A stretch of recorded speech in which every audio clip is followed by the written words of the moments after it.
This is the Holiday Greens Mini die set from Tim Holtz and Sizzix. It's one of my favorite die sets to use for creating holiday cards. There's 11 different foliage dies within the set, and I really love using them to create different textured pieces to assemble together for cards. I like using different inks. In this case, I'm using a marker to color the branches, and then I like to use a shimmer pen for the berries, and then I'll finish it off with some glossy accents. So in the end, I have some sparkly or shimmery glossy berries at the end of that stem.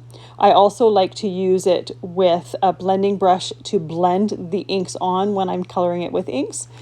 I like to mass produce a bunch of different foliage pieces, and then I have a lot to choose from when I'm assembling my card front.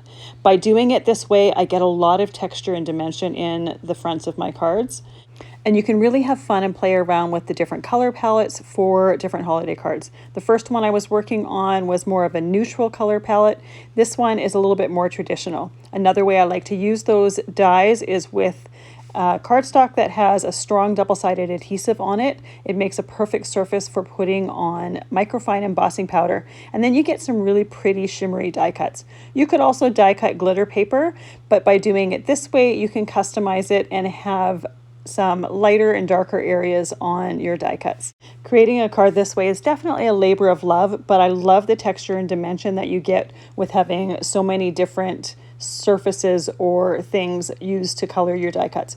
You could go a lot simpler and just use a bunch of different cardstock scraps to do your die cutting to create your cards. This is a fantastic die set.